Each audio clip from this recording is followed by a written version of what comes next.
Imagine an ancient hall where moonlight seeps through shattered skylights, pooling on gleaming marble and polished teak.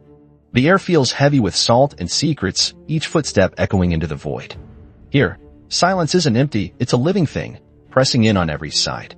Somewhere beyond the lantern's glow, something watches, waiting in the depths of shadow and reflection. Will you dare to wander these hallowed galleries, where every corner hides a whisper of the unknown? Step inside if you have the courage.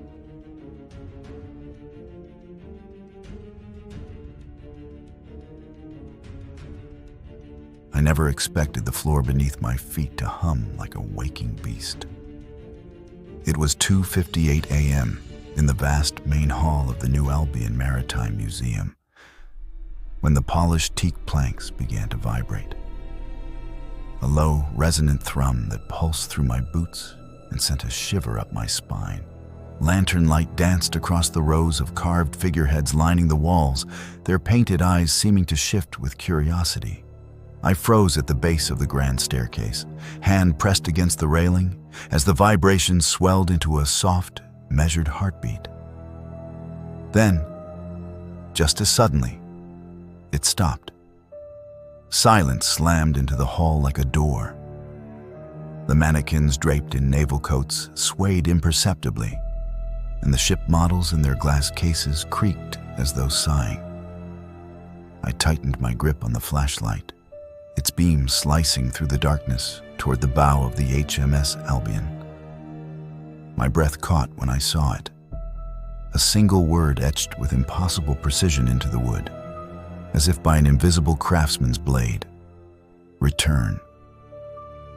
A cold dread pooled in my stomach. I told myself it had to be a prank, someone sneaking in after hours. But the museum's security logs showed no after-hours entry, and I was alone. My heartbeat thundered as I radioed security. Gallery to base. I need an extra set of eyes in the main hall. Only static answered me. I moved forward, each step deliberate, echoing through the cavernous space. The grand staircase spiraled above, its ornate banisters bathed in flickering lantern light. Somewhere high above, the hum faded into distant silence. The hush felt alive. As I approached the captain's gallery, a narrow corridor flanked by floor-to-ceiling portraits of every commanding officer who served aboard the Albion, the overhead lights flickered and died. Darkness swallowed me. My flashlight skittered across the polished floor, catching glimpses of gold leaf frames and oil-painted visages. Then I heard it, the soft scrape of glass against wood. The beam fell on Captain Mariana Volkov's portrait, its frame tilted forward, glass half leaning against the wall. I knelt, hesitating before writing it. The glass was icy to my touch, and inside, the captain's eyes were shut tight, until I lifted and replaced the frame. When I stood, her painted gaze was wide open, staring at me with stark alarm. My own reflection quivered in the glass. I swallowed hard. Every other portrait's eyes remained closed, their captains frozen in painted sleep. Volkov's seemed to scream. My flashlight flickered, then steadied as I scanned the corridor. At the far end, beyond a shattered skylight, I thought I saw movement, a figure in a naval uniform, hunched over a plaque, backlit by pale moonlight. "Hello?" My voice wavered. No answer. I advanced cautiously. The figure's shoulders twitched, then vanished when I beamed my light full on that spot. Empty floorboards. My heart pounded like a bell. I needed air. I backed out and climbed the stairs to the second-floor balcony that overlooked the main hall. There, in the dim glow of emergency lights, I saw the lantern I carried reflected twice more in the polished rails. 3 lanterns glowing in the gloom. The middle lantern's light grew unnaturally bright, though I hadn't adjusted the wick. I stepped closer. The reflection shifted and dissolved into shadow. A distant sound rippled through the museum. a low moan as if the building itself exhaled. I spun, flashlight beam dancing over closed exhibit doors and display cases. The moan grew, weaving through the halls, pulling me downward. I found myself drawn toward the lower deck reconstructions, a labyrinth of narrow passageways lined with sand-swept floors and bunk beds. The lantern in my hand felt heavy.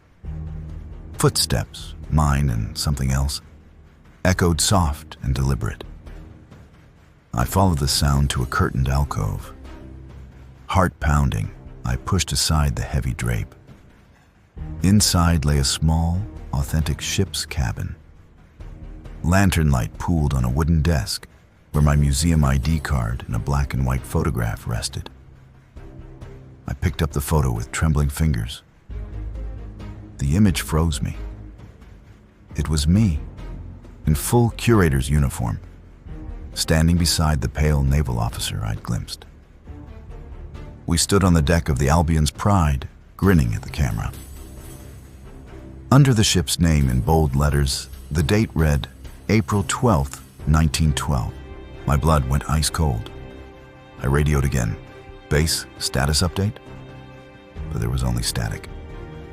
The cabin door creaked shut of its own accord. I turned, empty cabin. When I looked down, the photograph had changed. My smiling face was now lifeless and ghostly pale, eyes blank. The officer beside me was caught mid-scream. A rhythmic drip echoed from the corridor. Sand shifted beneath my boots. I snapped off my flashlight, letting my eyes adjust. Moonlight slanted through cracks in the wood planks above, revealing water-soaked beams. When I clicked the light back on, the corridor was half submerged in knee-deep water, the sand floor replaced by icy ripples. Panic clawed at me. I raced back to the lobby, only to see water surging through the grand hall, flooding display cases and laps of lantern-lit reflections. The polished floor vanished beneath a churning mirror that held dozens of my distorted reflections, each twisted in silent agony. I lunged for the emergency exit, yanking at the panic bar. Locked, the flood waters rose to mid-thigh. My lantern sputtered, its flame flickering like a dying heartbeat. Above, the PA crackled to life with a scratchy voice. "We are taking water. Men are trapped. I will not abandon them." The words echoed, then warped into my own voice, repeating the declaration. I scrambled onto the front desk, water swirling around me. In the dim lantern glow, I saw the photograph again, floating atop the surface. I reached out. It turned in the water to show a final image. Me kneeling on that very desk, face half submerged, the officer's hand curling around my shoulder. My lantern went out. In the blackness, I felt cold hands snake around my ankles. I kicked and thrashed, but the grip tightened. My breath caught as the water rose above my waist. In those final moments, I understood the museum's secret. This place trapped the souls of all lost aboard the Albion's Pride.